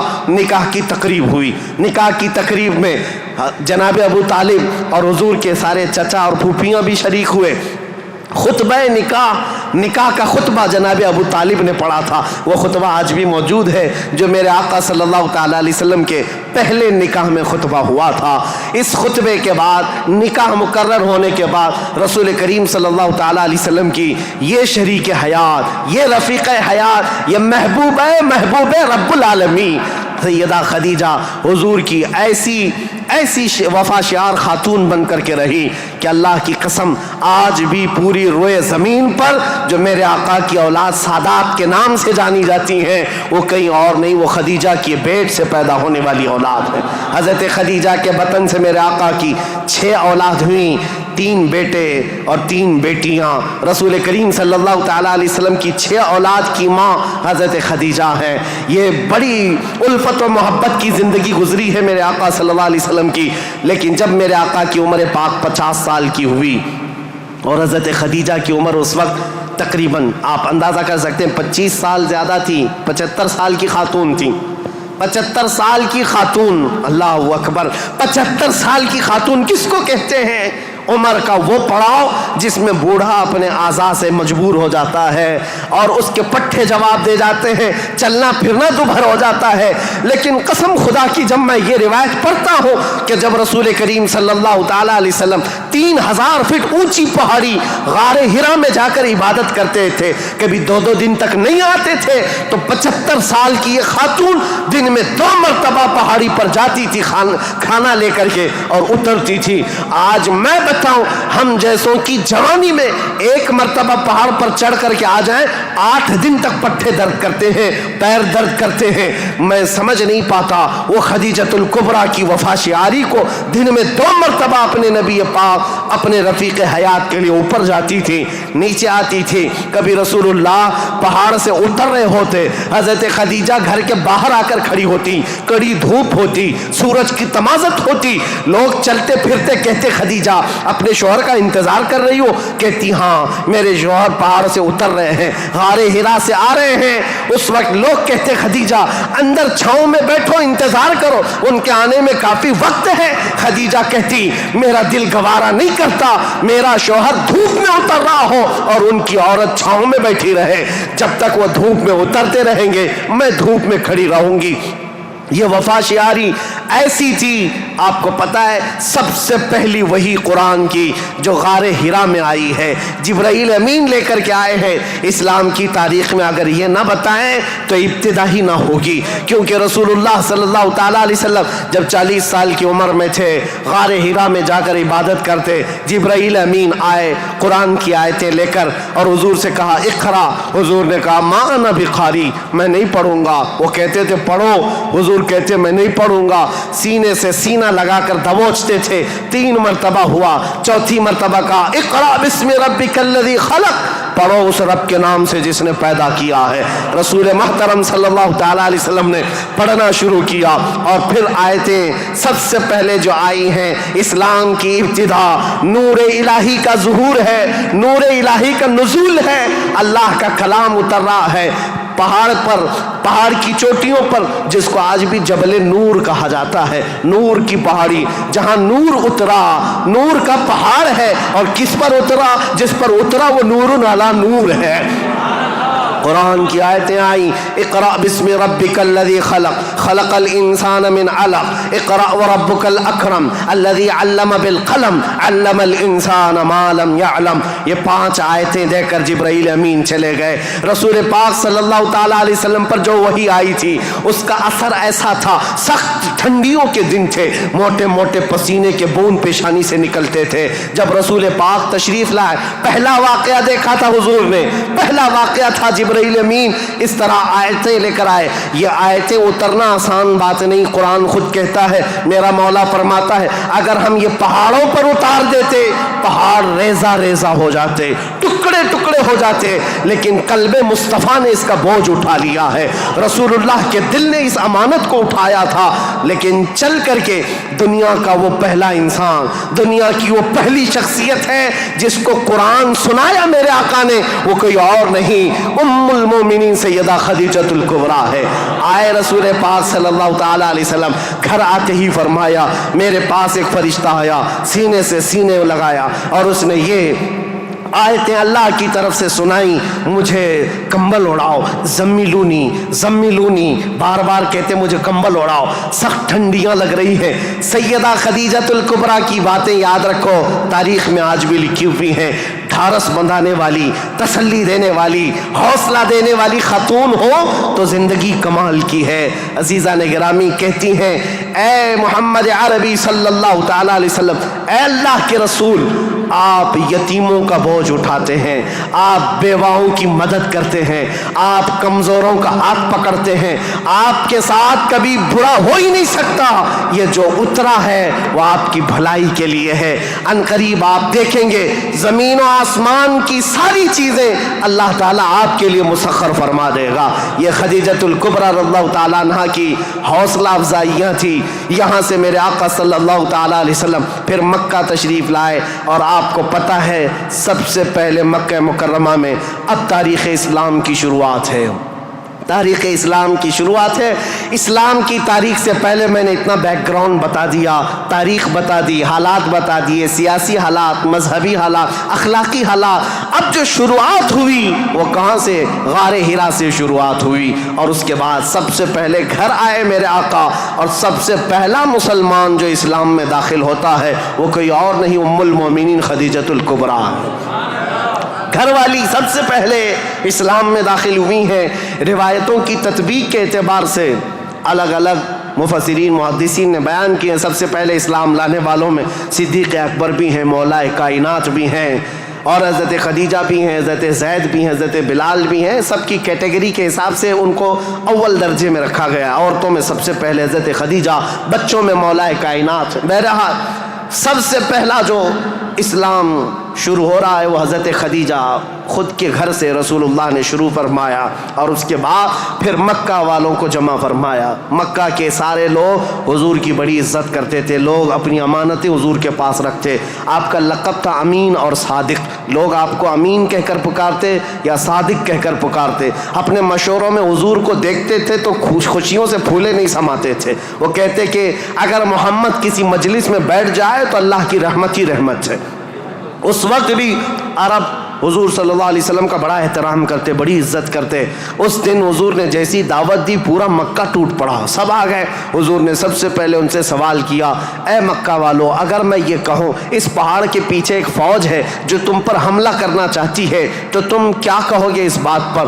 سارے لوگوں نے ایک آواز میں جواب دیا، اے محمد، آج تک آپ نے کبھی جھوٹ نہیں کہا ہے. اگر آپ یہ کہیں گے تو ہم صرف یقین ہی نہیں کریں گے بلکہ ہم تو اس فوج سے لڑنے کی تیاری بھی کریں گے. اتنا ہمیں یقین ہے آپ کی بات پر کہ ہم اس فوج سے لڑنے کی بھی تیاری کریں گے جس کے بارے میں آپ کہہ رہے ہیں پہاڑ کے پیچھے فوج ہے. رسول کریم صلی اللہ تعالیٰ علیہ وسلم نے فرمایا، تم جب میرے بارے میں اتنا یقین کا اعتقاد رکھتے ہو تو سنو، اب میں یہ نہیں کہنا چاہ رہا کہ اس پہاڑ کے پیچھے فوج ہے جو تم پر حملہ کرنا چاہتی ہے، بلکہ اب میں یہ کہتا ہوں، سنو غور سے، کہ میں اللہ کا نبی ہوں، آخری رسول ہوں، اور دین اسلام لے کر کے آیا ہوں. اللہ ایک ہے، اللہ کے علاوہ کسی کی عبادت نہیں کی جائے گی. کوئی خدا نہیں ہے سوائے اللہ کے۔ یہ پہلا جبل ابو قبیس کے قریب فاران کی چوٹیاں پہاڑی کے پاس میرے آقا نے صفا مروہ کے دامن میں مکہ والوں کو جمع کیا تھا۔ پہلی آواز میرے آقا کی زبان سے گونجی تھی، لا الہ الا اللہ محمد رسول اللہ۔ اب لوگوں کو دیکھنے کا وقت تھا۔ ظاہر سی بات ہے، میں نے عرب کی طبیعت پہلے سے بتائی، اکھڑ مزاج، سخت مزاج، نخوت بھرا ہوا، کبر تکبر بھرا ہوا۔ کب وہ ایکسپٹ کرتے؟ سارے لوگ ایک دوسرے کا منہ دیکھنے لگے۔ کہا کیا ہم حبل کو جو کعبے کے اوپر بیٹھا ہوا خدا ہے اس کو اتار دیں گے؟ صفا مروہ پر جو ہمارے خدا ہے ان کو چھوڑ دیں گے؟ خانہ کعبہ کے اندر دروازے کے اندر جو خدا ہے ان کو چھوڑ دیں گے؟ چاہے زمزم پر جو خدا بیٹھا ہے اس کو چھوڑ دیں گے؟ سب کی چھ میں گوئیاں شروع ہو گئی، بغلیں جھانکنے لگے۔ اور اسی اثنا میں غصے میں آ کر آپ کا سگا چچا ابو لہب کھڑا ہوا، کہا تبن لک یا محمد لہذا جمعتا، اے محمد کیا اس لیے تم نے ہم کو جمع کیا؟ برا ہو تمہارا، تمہارے ہاتھ ٹوٹ جائیں۔ یہ پہلا جملہ تھا جو ناز قلب مصطفیٰ کریم صلی اللہ تعالیٰ علیہ وسلم کے نازنین قلب پر اترا۔ اس وقت تک کسی نے برا جملہ آپ کے لیے استعمال نہیں کیا تھا۔ پہلا برا جملہ استعمال کرنے والا ابو لہب تھا۔ نبی کریم صلی اللہ تعالیٰ علیہ وسلم کے خاطر پر، آپ کے قلب اقدس پر بوجھ گزرا، بار ہوا، تکلیف ہوئی۔ اللہ تعالیٰ نے پھر آیتیں اتاری، تبت یدا ابی لہب و تب، اے رسول آپ کے نہیں ابو لہب کے ہاتھ ٹوٹ جائیں، اس کا مال اسے کوئی فائدہ نہ دے۔ اللہ کریم دفاع کرتا رہا، ڈیفنس کرتا رہا۔ رسول کریم صلی اللہ تعالیٰ علیہ وسلم اس دعوت کو لے کر چل پڑے۔ پورا مجمع تھا مکہ کا، لیکن کوئی آگے اٹھ کر کھڑا نہیں ہوا کہ اے محمد ہم مانتے ہیں آپ کو اللہ کا رسول، آخری رسول، آپ جو دین لائے اس کو مانتے ہیں، آپ کا جو خدا ہے اس کو مانتے ہیں۔ نہیں، کوئی نہیں تھا۔ لیکن بات اتنی ہے، اس مجمع سے ابھی میرے آقا ہٹے نہیں تھے۔ 9 سال کا ایک بچہ حضور کے قریب آیا، پتلی پتلی ٹانگیں تھی، آنکھوں میں آشوب تھا، آنکھیں رس رہی تھیں، لال ہو چکی تھی۔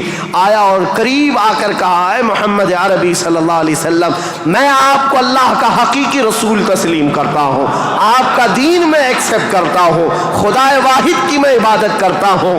حضور اکرم صلی اللہ علیہ وسلم نے اس 9 سال کے بچے کو سینے سے لگایا اور دعا کی، مولا اس بچے کی ٹانگوں میں، اس کے بازوؤں میں تو طاقت عطا فرما اور اس کو دین کا عظیم سپاہی بنا۔ میرے آقا کی یہ دعا تھی۔ 9 سال کا وہ کمزور بچہ جو سب سے پہلے حضور کی دعوت پر لبیک کہا تھا، آج پوری دنیا شرق و غرب، شمال و جنوب میں اس کو اگر پکارتی ہے تو اسد اللہ الغالب، شیر خدا حیدر کرار کے نام سے جانتی ہے۔ اس کی طاقت کو کون جانے، اس کی طاقت کے قریب کون پہنچے؟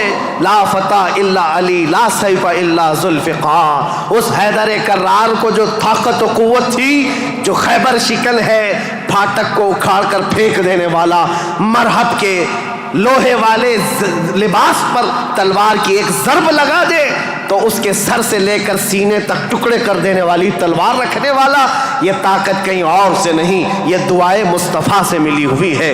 میرے آقا صلی اللہ تعالیٰ علیہ وسلم کی اسلام کی تبلیغ کی شروعات یہاں سے ہوئی۔ اب اس کے بعد مکہ مکرمہ کے جو حالات تھے، سیرت مصطفیٰ کے بیان میں آپ نے تقریباً سن لیا ہے۔ تقریباً 13 سال میرے آقا نے مکہ مکرمہ میں تبلیغ فرمائی، مشقتیں اٹھائی، مصیبتیں برداشت کی، کئی صحابہ کی یہاں پر شہادتیں ہوئی۔ یہاں پر حضرت سمیہ کا قتل ہوا ہے، حضرت عمار بن یاسر کو یہاں پر مارا گیا، حضرت یاسر کو جلایا گیا، اور یہاں پر حضرت خبیب بن عدی، حضرت زید بن دسنا، حضرت خباب بن عرت، ان کے مسلے کیے گئے تھے، کان کاٹے گئے، ناک کاٹے گئے، ان کی زبانیں کاٹی گئی، ان کے ہاتھ پیر کاٹے گئے اور ان کو پھانسی پر چڑھایا گیا۔ یہ ساری تکلیفیں میرے آقا نے برداشت فرمائیں۔ 13 سال تک بلال حبشی کو تو پیروں میں رسی ڈال کر کے مکہ والے کھینچتے تھے، بدماش لڑکے پورے مکہ کی گلیوں میں گھماتے۔ ان کا آقا جو امیہ تھا وہ آپ کے سینے پر گرم سل رکھتا، گرم ریت پر آپ کو سلایا جاتا۔ آج کی زمین پر آج بھی آپ مکہ میں جائیں، دوپہر کے وقت 1 منٹ آپ بغیر چپل کے کھڑے ہو کر کے دکھا دیں، اللہ کی پناہ آپ کے پیروں میں چھالے نہ آئیں تو بات کرنا، آپ کے پیروں میں آبلے نہ پڑ جائیں تو مجھ سے کہنا، لیکن وہ بلال حبشی کو پورا دن گرم ریت پر سلایا جاتا، پیٹ گل گئی تھی اور ان کے پیٹ سے گوشت نکل کر کے چربی میں تبدیل ہو گیا، چربی نکل گئی تھی، ریڑھ کی ہڈی دکھتی تھی۔ یہ حضرت بلال کے ساتھ ہوئے۔ یہ باتیں اس لیے میں عرض کر رہا ہوں، ان ظالموں کو آج صرف حضور کی جنگیں نظر آتی ہیں۔ حضور پاک کے ساتھ مکہ والوں نے جو دہشت گردی کی تھی، جو آتنک مچایا تھا، وہ کیوں نہیں بیان کرتے؟ 13 سال تک تلوار نہیں اٹھائی، نہ تلوار اٹھانے کا حکم دیا، 13 سال برداشت کیے، سوشل بائیکاٹ بھی برداشت کیا، حضور نے پتے کھائے، چمڑے ابال کر کھائے، سب برداشت کیا، پھر ہجرت بھی کیا، اپنا وطن بھی چھوڑا، اب مدینہ طیبہ تشریف لے گئے۔ اب یہاں سے اسلامی حکومت کی اسٹیبلشمنٹ ہوتی ہے، بنیاد رکھی جاتی ہے، اور میرے دین کی بنیاد جہاں رکھی گئی وہ بہت بڑا کروڑوں کا بنایا ہوا پارلیمنٹ نہیں تھا، وہ کھجور کے چھالوں سے، کھجور کے پھڑ سے بنایا ہوا چھپر کا ایک چھوٹا سا گھرانہ جس کو مسجد نبوی کہا جاتا ہے، یہ مسلمانوں کا مرکز تھا، یہ پارلیمنٹ تھا میرے آقا کے۔ یہاں سے اسلام کی حکومت کا آغاز ہوتا ہے، یعنی اسٹیبلشمنٹ جو ہوئی۔ اب یہاں سے رسول اللہ صلی اللہ علیہ وسلم نے باضابطہ بادشاہوں کو اسلام کی تبلیغ دی، لوگ جوک در جوک اسلام لاتے رہے، اور اس کے بعد اسلامی فتوحات بھی ہوئیں، غزوات ہوئے، جنگیں ہوئیں۔ نبی کریم صلی اللہ تعالیٰ علیہ وسلم کا یہ جو مدنی دور ہے حضور کا، یہ بڑے سنہرے ابواب میں لکھا گیا۔ وہ ہجرت کا 8واں سال تھا۔ انشاءاللہ العزیز کل میں حضور اکرم صلی اللہ علیہ وسلم کے مدنی دور کے آخری حالات اور پھر حکومت کا جو اسٹیبلشمنٹ ہے، اور اس کے بعد خلافت کا آغاز، جو خلافت کی تاریخ ہے، کیسے خلافت قائم ہوئی، کس طرح سے خلافت کے لیے معاملات آئے، انشاءاللہ تاریخ اسلام کی آگے کی اور بنیادیں آپ کے سامنے رکھیں گے۔ اور پھر میں آخر میں یہی کہوں گا، میرے آقا کا میں نے ذکر کیا ہے، ہماری ہمت اب جواب دے رہی ہے، پسینے آ گئے، تھک گئے ہیں، سن کر کے ہو سکتا ہے کوئی نہ تھکے، بول کر کے میں نہ تھکتا ہوں، لیکن بات طبیعتوں کے تقاضے کی ہے۔ حضور کا ذکر ایسا ہے، میرے آقا کا ذکر ایسا ہے، جس پر کل میں نے جو شعر کہا تھا وہی آج کہتا ہوں، جو کچھ بیاں ہوا وہ آغاز باب تھا، یہ قصہ لطیف ابھی ناتمام ہے، لیکن رضا نے ختم سخن اس پہ کر دیا، خالق کا بندہ خلق کا آقا کہوں تجھے۔ وآخر دعوانا الحمدللہ رب العالمین۔ السلام علیکم۔